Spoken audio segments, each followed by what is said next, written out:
Šių metų lapkričio 9–10 dienomis Vilniaus pedagoginio universiteto lituanistikos fakultete vyko Lietuvos lyginamosios literatūros asociacijos ir pedagoginio universiteto organizuota tarptautinė mokslinė konferencija Barbaras moderniojoje literatūroje ir mene.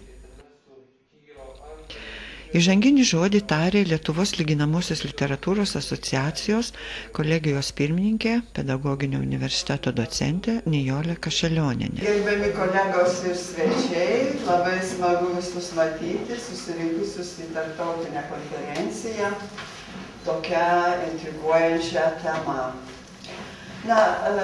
Barbaro sąvoka iš tiesų šiandien yra pakankamai populiari ir dažnai vartojama.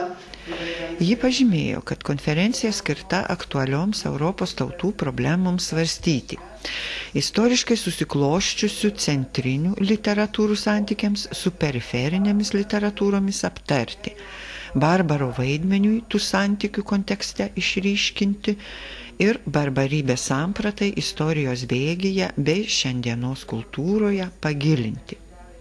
Kaip istorikas ir istorijos fakulteto atstovas galiu tik pavydėti lituanistikos fakulteto mokslininkams, kurie sugebėjo į tarptautinę konferenciją surinkti ištisą plejadą mokslininkų iš Jungtinių Amerikos valstijų, Vokietijos, Rusijos, Prancūzijos, Latvijos, Baltarusijos.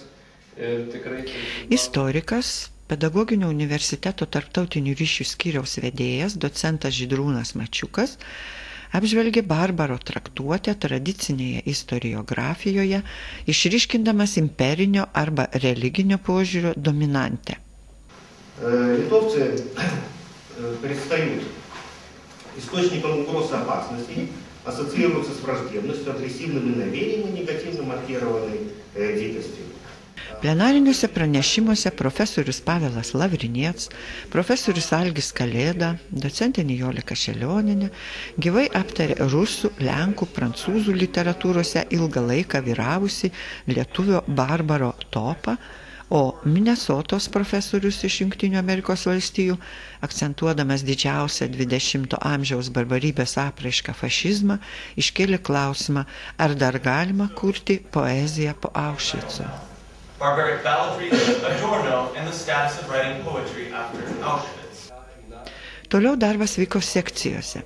Vokiškasis fenomenas barbarybės byloje, pirmininkės docentės Jadvyga Bajorūnienė ir Aušra Jurgutienė. Išeivijos ir sovietmečio paradoksai, pirmininkai docentai Romuald Naruniec ir Sigutė Radzevičienė. Amžių patirtis barbarybės evoliucijoje, pirmininkai docentai Tatjana Levčenko-Komisarenko iš Charkovo ir Artemij Džanumov iš Maskvos, 20 amžiaus barbarybė, pirmininkai profesoriai Arkadij Neminuščiai iš Daugpilio ir Virginija Šlekienė iš Pedagoginio universiteto. Antrą dieną buvo nagrinėjamos šiuolaikinės barbaro interpretacijos. Sekcijos vadovai docentai Vytautas Martinkus ir Genovaitė Durčkutė. Ir barbarybės moderniausios apraiškos literatūros ir kitų menų kontekste. Sekcijos pirmininkės docentės Gintarė Bernotienė ir Leonarda Jekentaitė. Diskusijas užbaigė Ohajo universiteto profesoriaus Algio Mickūno pasisakymas, kuriame išryškėjo paradoksalus barbarybės vaizdas civilizacijų istorijoje ir šiandieninės politikos arenoje.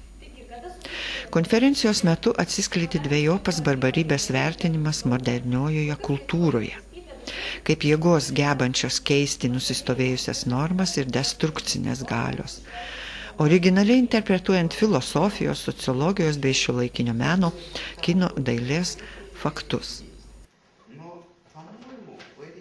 Paaiškėjo, kad literatūrinių ryšių kontekste barbarybės samprata funkcionuoja kaip svarbus išorinių bei vidinių santykių dėmuo.